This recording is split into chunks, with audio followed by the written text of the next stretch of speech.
Stop for a moment and honestly look at your life. The decisions you make, the paths you choose, the people you keep close, the dreams you pursue. Does all of this really come from you? Or is there, deep down, something making those decisions for you? I'm not talking about external influences like family, society, or culture. I'm talking about something internal, intimate, silent, something that lives within your own mind. Carl Jung believed that much of what we call the self is, in fact, an illusion, a facade. Most of our lives are driven not by the conscious part, the one that is here now listening to my words, but by a set of unconscious forces that act like automatic programs. And the most unsettling part, these programs were not created to set you free. They were shaped to keep you safe, but safe in the sense of trapped, limited, confined in patterns you don't even notice. Imagine that within you exist small psychological entities, subpersonalities that observe the world, decide how you should act, and, when you least expect it, take control. Jung called them autonomous complexes. They don't ask for your permission. They don't inquire if you want to react with fear, anger, or submission. They simply act. And when they realize you are trying to change, they work even harder to keep you exactly where you are. Think about how many times you've said, "I don't know why I did that," or "That wasn't me at that moment." Think about the opportunities you let slip by, the conversations you avoided, the emotional outbursts that later embarrassed you. They weren't just mistakes or bad moments. They were signs that you were being driven by something that is not under your conscious control. And this is where the subject gets even darker. Jung realized that these forces do not act in isolation. They feed off each other, strengthen one another, and create a cycle that is almost impossible to break. He called this psychological possession, a state in which you live believing you are in control, while in reality, you are just a passenger, being carried by deep and ancient fears that shape every step you take. These fears are not the kind you feel when watching a horror movie or when facing real danger. They are subtler, more ingrained. They are invisible forces that shape your behavior, your choices, and even your own identity. Jung identified 3 of these fears as central, and understanding each of them is like finding the keys to the cell in which you live without knowing. Today, we will dive into these 3 fears. But don't expect a light conversation. Once you see what lies behind your behavior, there will be no going back to the comfortable ignorance you've lived in until now. It's like turning on the light in a room you've kept locked your whole life.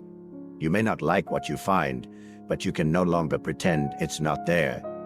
Are you ready to truly face yourself? Are you ready to discover who or what really controls your life? Because after hearing what Jung has to reveal, the responsibility will be yours, and only yours, to decide whether to continue being guided by these forces or to finally take control of your own destiny. To understand how the fears Jung spoke of manifest, we first need to open a dark chapter of the human psyche: autonomous complexes.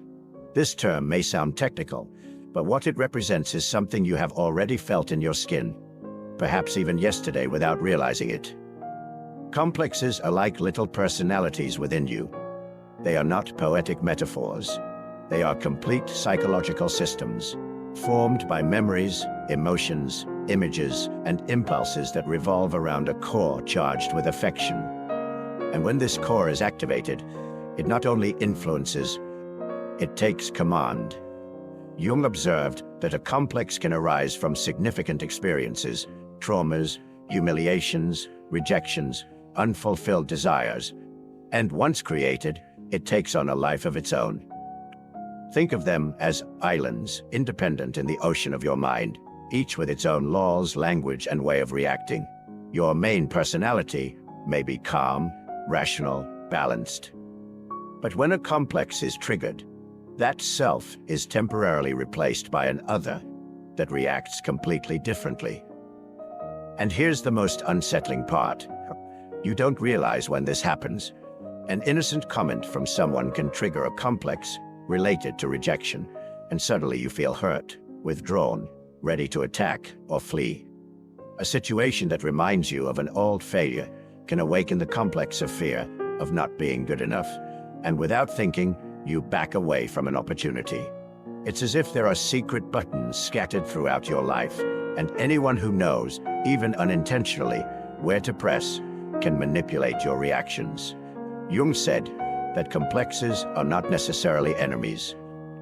They are parts of our psychic history, pieces of us that have become frozen in time, still responding as if they were living the same situation from the past.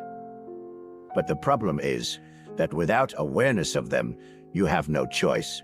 You believe you are acting when in fact you are merely reacting according to an old script written by events that you often don't even remember. Think about it. How many times have you sworn that next time you would act differently? And when the situation repeated itself, you fell into the exact same pattern. This is not a lack of willpower. This is a complex taking control. That's why Jung saw complexes as autonomous entities.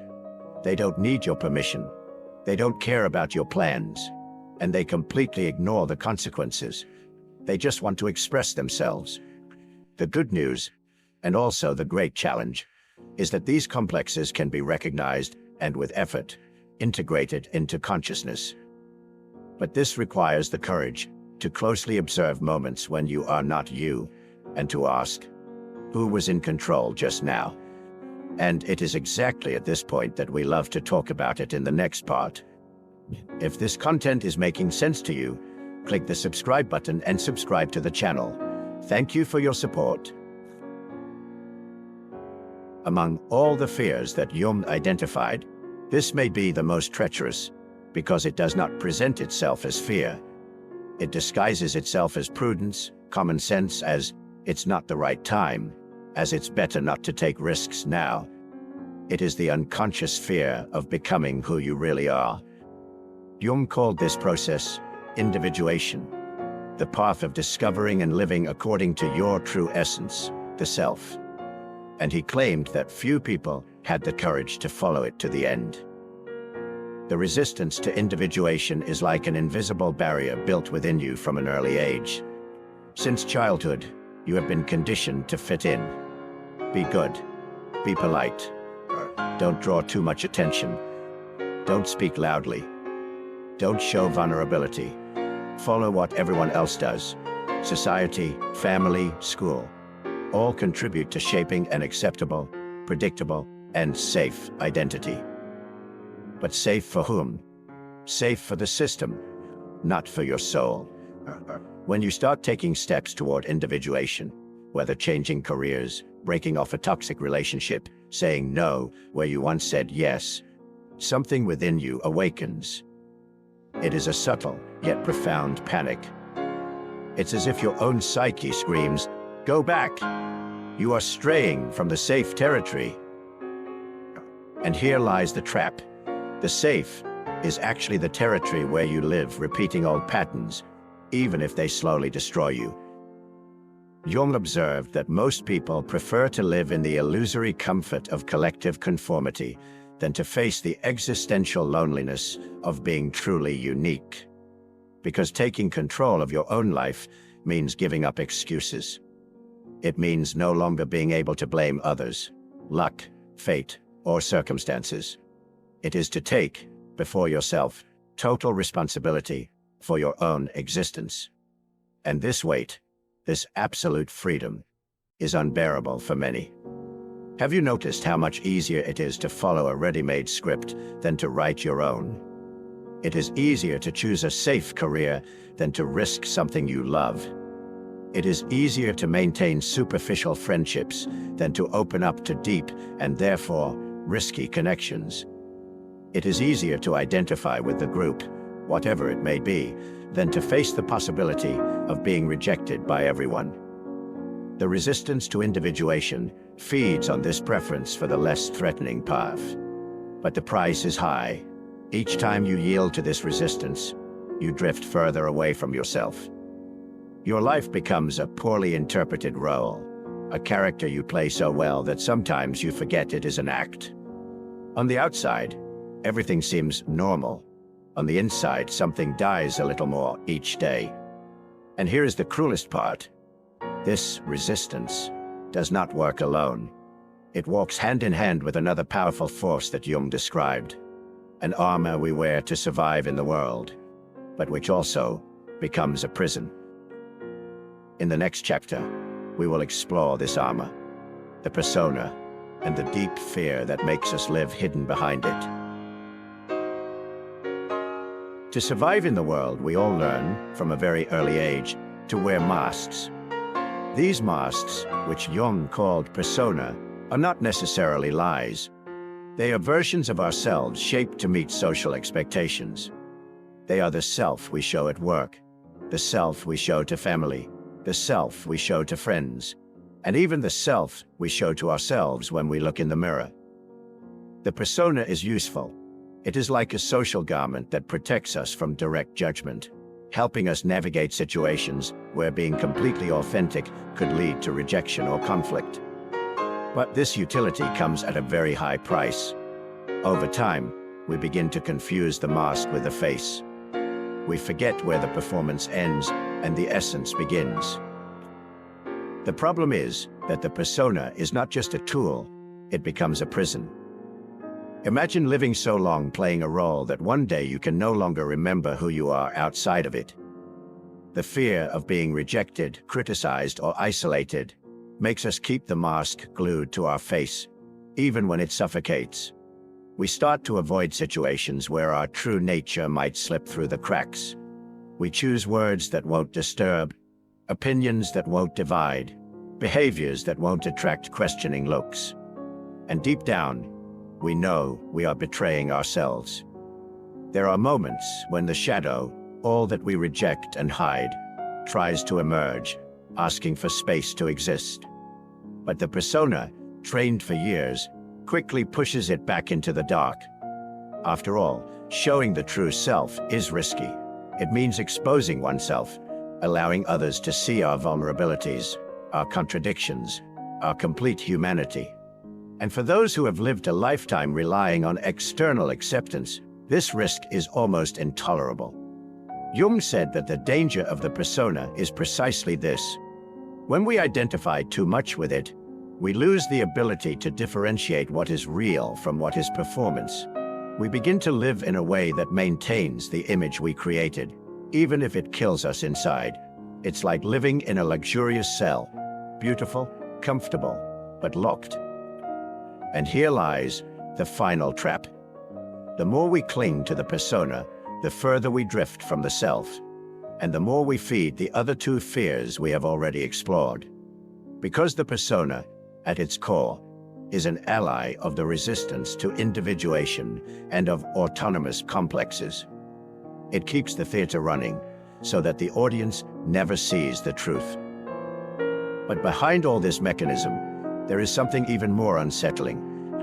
The way these forces come together, creating a state that Jung called psychological possession. It is not just you wearing a mask or yielding to a fear. It is something much greater, where every piece of your psyche conspires to ensure that you continue living a life that is not yours. And this is what we will unravel in the next part. So far, we have talked about three isolated forces: autonomous complexes, resistance to individuation, and the prison of the persona. Each of them, separately, is powerful enough to limit your life. But Jung observed something much more disturbing. They do not act alone. They intertwine, form alliances, feed off each other, and create a cohesive system that keeps you exactly where you are. It's as if they are pieces of an invisible mechanism, all adjusted to prevent any real movement toward freedom. Think of it this way. An autonomous complex is triggered by an emotional cue, a criticism, a painful memory, an unexpected challenge. This complex, charged with energy and memory, takes control and dictates your reaction. But before you even realize what has happened, the persona kicks in to ensure that this reaction does not reveal too much about you. It reorganizes your posture, your words, your tone, so that everything seems normal in the eyes of others. And if you try to resist and act differently, the resistance to individuation emerges as a voice whispering, "Don't do that. It's dangerous. You will regret it." This cycle creates a state that Jung called psychological possession. It is not possession in the supernatural sense, but in the sense that your consciousness is literally taken over by psychic contents that are not under your control. In those moments, you are not living, you are being lived. The decisions you make, the people you relate to, the opportunities you accept or decline, everything passes through the filter of these forces, which have only one goal: to preserve the internal status quo. And the cruelest part is that on the outside, everything seems to be functioning well. You continue working, taking care of your family, having fun with friends. But inside, you are trapped in an emotional and mental routine that repeats like a scratched record. With each attempt to change, the entire system mobilizes to pull you back into the same cage. That's why so many abandon the process of self-discovery. Because it is not just uncomfortable, it is actively sabotaged from within. Jung believed that when these three fears align, they become like guardians of an internal gate. Guardians that do not let you cross to the side where the true self resides. And they are not satisfied with merely blocking the passage. They create illusions to convince you that it is not even worth trying. They make you believe that you are in control, when in fact you are just moving within a limited and predetermined space. But here is the turning point. If you start to perceive how this system operates, if you can identify it in action, you can begin to weaken it. It is at this moment that something changes. When you stop being a victim and start being an observer of your own psyche. And from there, it is possible to initiate the process of deactivating this mechanism from the inside out. In the next part, we will talk about this path to breaking the cycle. We will explore how it is possible to expose these forces to the light of consciousness and gradually reclaim the control you always thought you had, but which you never truly possessed. If what you're hearing resonates with you, you'll find real value in my ebooks. Beyond the Shadow breaks down Jung's core ideas, while Dialogues with the Unconscious gives you a 30-day path to apply them in your life. Both are linked in the pinned comment. If what we have seen so far seems bleak, it is because Jung was never afraid to look at the human psyche without filters. But he also believed that, no matter how deep the mechanisms of control of the unconscious were, it was possible to break the cycle. The key, however, is not to try to eliminate these forces. That would be impossible and, in fact, undesirable. They are part of you, your history, and your vital energy. The goal is not to destroy them, but to integrate them, becoming aware of what previously operated in the shadows. The first step is radical observation. This means developing a constant attention to your own thoughts, emotions, and reactions, especially in moments when you feel you have lost control or are repeating an old pattern. It is not enough to recognize it afterward. You must start to notice it during. It's like learning to hear a whisper in the midst of a crowd. At first, it seems impossible, but with practice, you begin to pick up subtle signals, a tightness in your stomach, a changed tone of voice, an automatic thought that arises uninvited. The second step is confrontation. This does not mean going to war with yourself, but being willing to face the discomfort that arises when the truth appears. When a complex is activated and you realize it, it is natural to feel anger, shame, or fear. But instead of fleeing, the invitation is to stay there. Look at that part as if it were a character lost in time, and ask, what are you trying to protect me from feeling? This simple question opens space for an answer that does not come from the rational mind, but from the unconscious itself. The third step is expression. Jung advocated techniques such as active imagination, dream journaling, and creative work as ways to give voice to what is hidden. It is not an artistic exercise in the traditional sense. It is a dialogue with what lives in the shadows. It is putting on paper, in images or words, that which finds no space in your daily life. This practice reduces the distance between the conscious and the unconscious, allowing repressed material to be processed and integrated. And perhaps most importantly, the fourth step is to take responsibility. Once you see the game, you can no longer play the victim of circumstances. Recognizing that part of your choices was guided by unconscious fears is not an excuse to continue repeating the same script. On the contrary, it is the turning point where you can say, "I see, and now I choose differently." This is the moment when individuation ceases to be a distant concept and begins to become a living experience. But be careful. Breaking the cycle does not mean you will never again be influenced by complexes, the persona, or internal resistance. It means that when they appear, you will know how to recognize them and decide whether or not to yield. It is the difference between being a blind passenger and being the driver who knows every curve of the road. And it is exactly here that the final stage of our journey comes in. How to keep this awareness alive in daily life, strengthening your inner autonomy and not allowing the shadows to regain control. This is what we will talk about in the next part. If you've made it this far, it's because on some level, you know that what we've discussed is not just distant theory or textbook psychology. It's about you. About the moments when you felt you were not in control. About the times you swore you would do it differently, but found yourself repeating the same pattern. About the choices you can't explain. The opportunities you let slip by, the relationships you maintained even knowing they were destroying you. It's about looking inward and recognizing that there are forces, invisible on the surface, but incredibly active, shaping your life. What Jung teaches us is hard to hear. As long as you don't bring these complexes to light, as long as you don't face the resistance to individuation, as long as you remain trapped in your persona, you will be living a role that is not yours.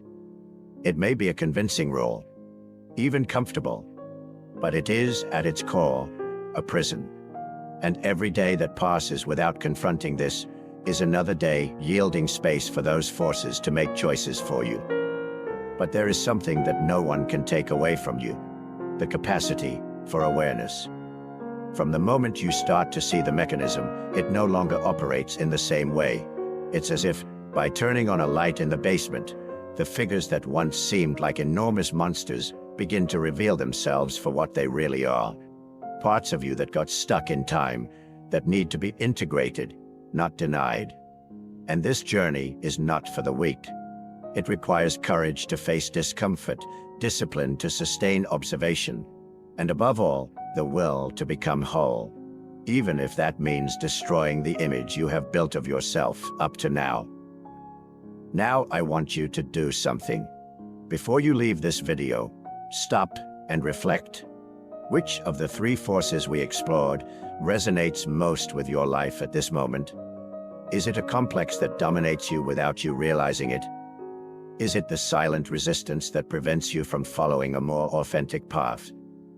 Or is it the mask of the persona that you lack the courage to remove? Write in the comments, not for me, but for yourself, as an act of bringing to light what is usually hidden. And remember, this is just one step on a long and deep journey. There are more pieces of this internal puzzle that need to be revealed. In the next video, we will continue this journey, and I assure you it is important. I'll see you there.